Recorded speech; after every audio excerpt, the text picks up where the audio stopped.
How exactly has the car industry managed to get away with this for all these years, especially at the retail coalface?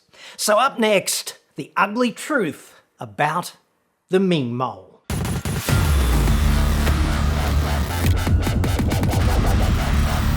I'm John Cadogan from autoexpert.com.au, and I get new cars cheap for buyers here in Australia.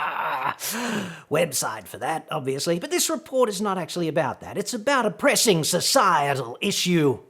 See, last week on my Ask Me Anything live stream, which is 8:30 p.m. every Thursday evening, Sydney time, at the risk of sounding like confession time at the local urologist, I had something of a problem with my stream live. I hate that. I just couldn't squeeze it all out contiguously at the end, and I really don't know why.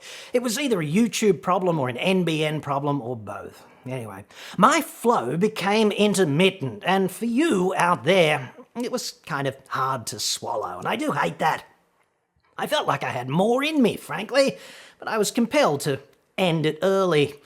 Most dissatisfying. Right when I was explaining the whole Ming Moll phenomenon in response to a question from you. So let us talk about that now and clear this issue all up. What are Ming Molls exactly, and why do I, at times, refer to them? Okay, so Ming, not the dude from Flash Gordon, the evil emperor. Ming was a form of automotive protection back in the olden days, like way back. Back when women were still throwing it at me occasionally, which is hard to imagine, I know, even for me. Ming was a classic upsell at a car dealership, right? Like, you know the endurance event, okay? The sales guy wearing you down endlessly with a gun at your head, metaphorically, signs of papers, old man kind of thing. Meet the sales manager and he's closing you and he's trying to make you think that he's approving a deal that the sales guy can't approve because it's just so damn sharp, but they're really just giggling behind their hands at you standing there holding your ankles like that, blithely unaware. Yes. And let's not forget, you've already been interviewed by the finance guy who's been trained in the Idi Amin interest rate method. Yes. And then you lose the circulation in your hands over the trade-in negotiation, because that's never a stress-free experience, is it? And finally, glacé cherry on the icing of the car procurement cake is a hot chick, I'm generalising, in a tight blouse, those buttons only just adequate in the domain of load restraint, and her mission is to look hot and suggestive and sell you accessories, generally the ones that you don't need. She goes in through the wallet. It's a kind of keyhole surgery. In the trade, this important sales role is invariably referred to, at least in Australia, as the Ming Moll. And I am not making this up. Not at all. Every senior executive in every car maker in the country knows who and what a Ming Moll is. No context is required for any discussion with these people on this issue. Every dealer principal, every sales manager at every dealership, every car company, wonk, they go, yeah, the Ming Moll, certainly know what that is. Visually, this is kind of what I'm talking about.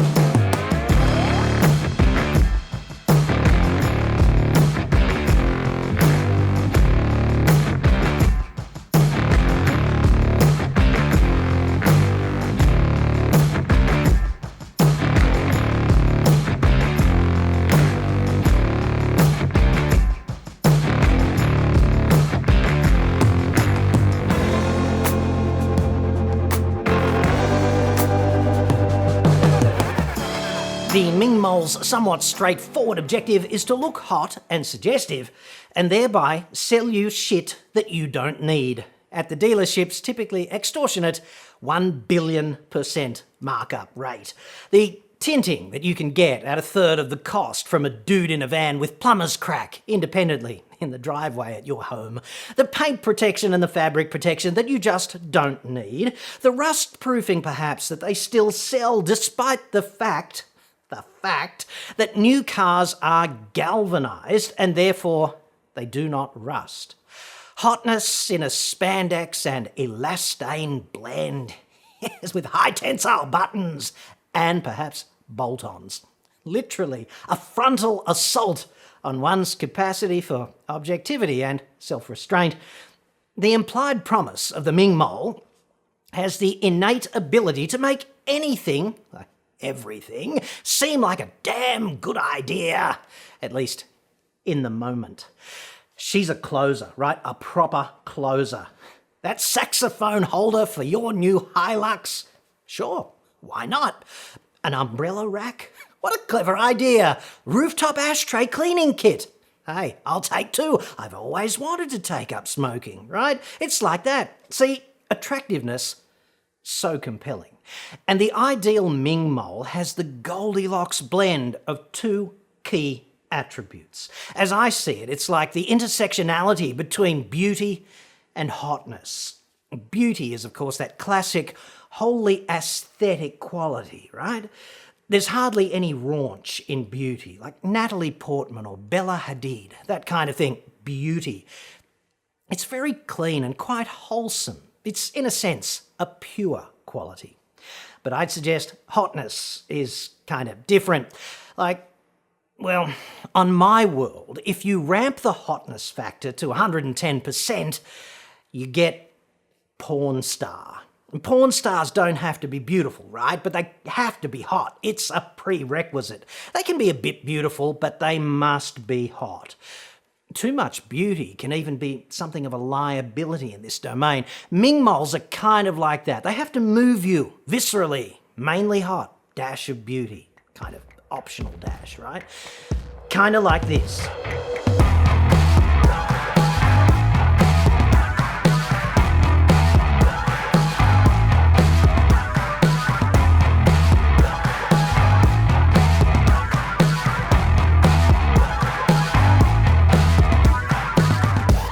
All of this moves me to consider recent societal reforms and about faces in our attitudes, okay? Take, for example, the flack that Jordan Peterson appears to cop for merely suggesting that the gender pay gap is more complex than it seems at first glance.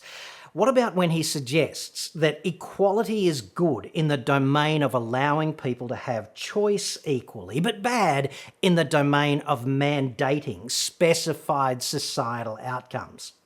All this makes me wonder how the Dickensian car industry in this fine nation of Shitsville in the 21st century is even allowed to sustain a place for a Ming Moll. It's an archaic practice at best. At least that's how it seems to me. Like, take the Me Too movement, okay?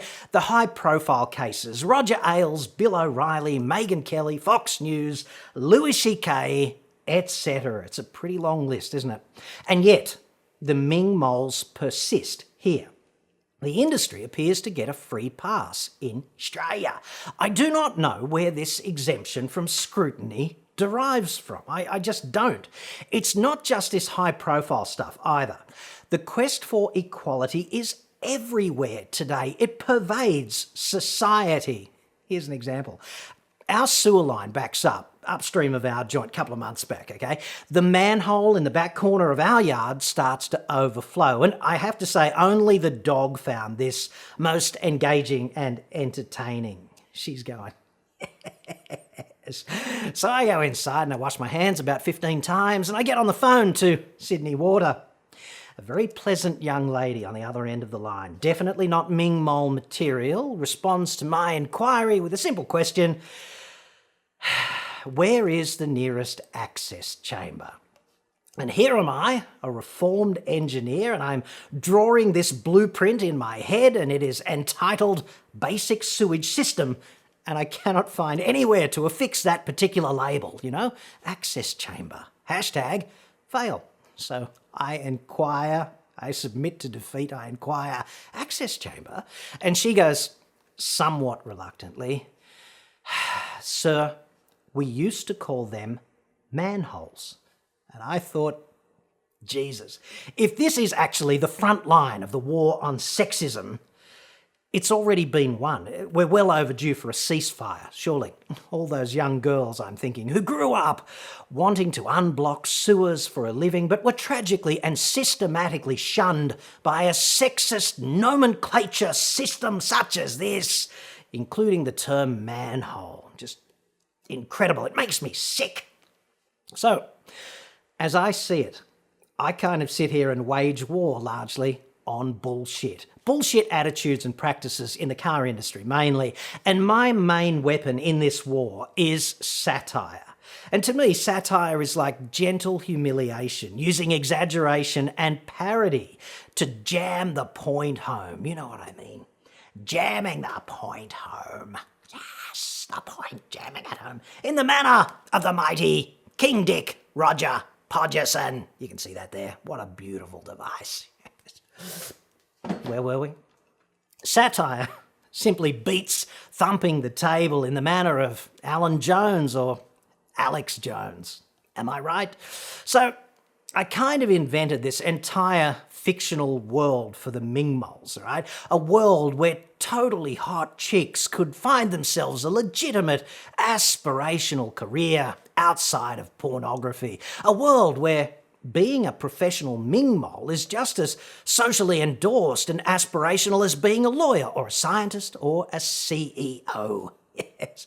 A world where a Ming Moll doesn't have to apologise for being a Ming Moll. I think we all want that. Of course, for this to occur, the Ming Molls would also need a representative council to rival the Federal Chamber of Automotive Industries, or perhaps the Australian Automotive Dealer Association. So I made up an entirely fictional Royal Australasian Ming Moll Association, or RAMA for short. Kate Blanchett could perhaps be their patron, or the Queen, or even Camilla. Actually, now that I think about it, Camilla. It doesn't really matter. Someone with appropriate cred of that nature. Retardistan has had an orange troll as a president for 4 long years, so this really doesn't sound all that far-fetched to me in the domain of things that might be imagined.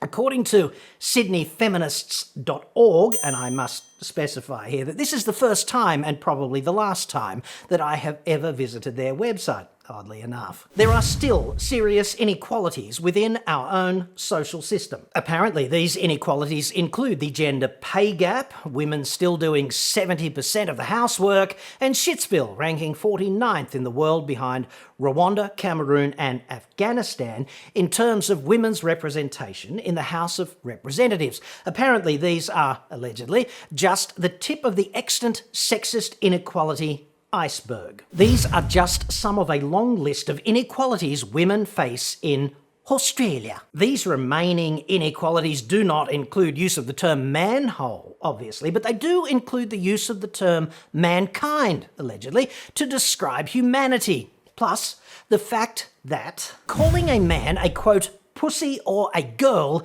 is the ultimate insult. A small point of order on this particular issue, feminists. Without wanting to get right into it specifically, there are far better insults. I should know. I've used many of them routinely in the course of my life. Pro tip on this, okay? Insults of this nature, calling a man a pussy or a girl, they orbit the allegation that the recipient is in fact something he is generally not.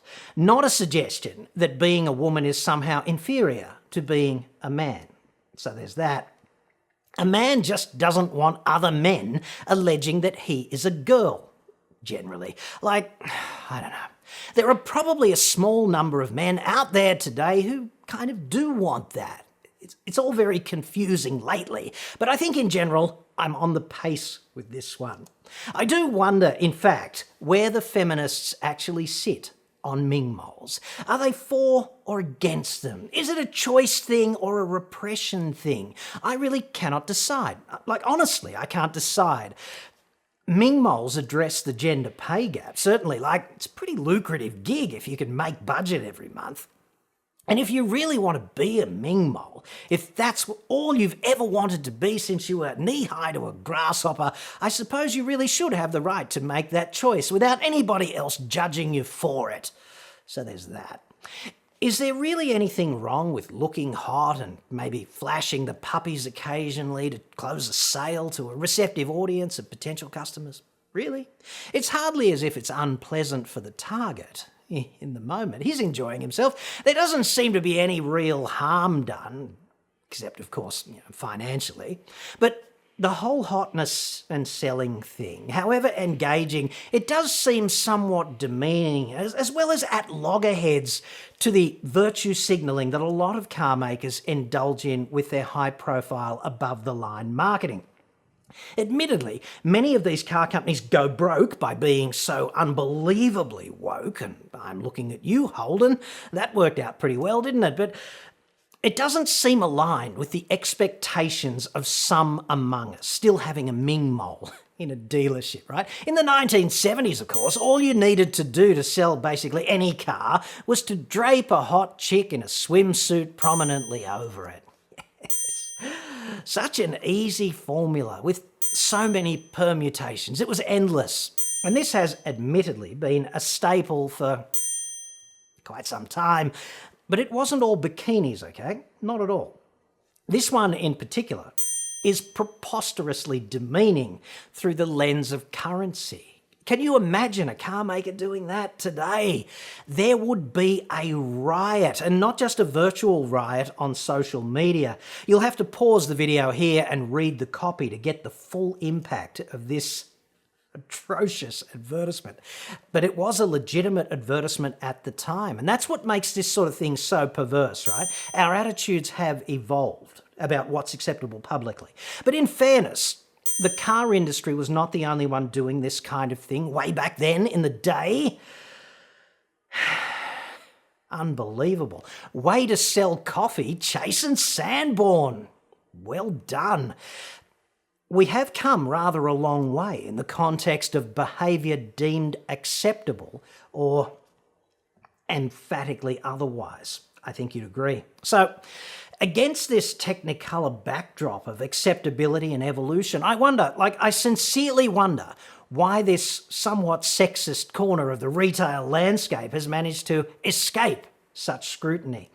Is it simply because the Ming Moll is so damn effective at the job she does? Industries do tend to value return on investment above everything else, and the Ming Moll, like the right Ming Moll, remains absolutely a license for any dealership to print money. Anyway, it seems to me that the persistence of the Ming Moll in the face of societal reforms is a gift editorially. This standard operating practice of the industry deserves to have the piss taken out of it endlessly, in my view. And, of course, superficially, they are somewhat pleasant to look at. Which is, of course, why Ming Molls exist in the first place. Let me know what you think in the comments below, especially if you are a woman, especially if you're a Ming Moll. I'd be overwhelmed to hear from you and what you think of your job, because after all, isn't this what really matters? Are you out there pro Ming Moll or opposed? Let me know, but do try to keep it clean.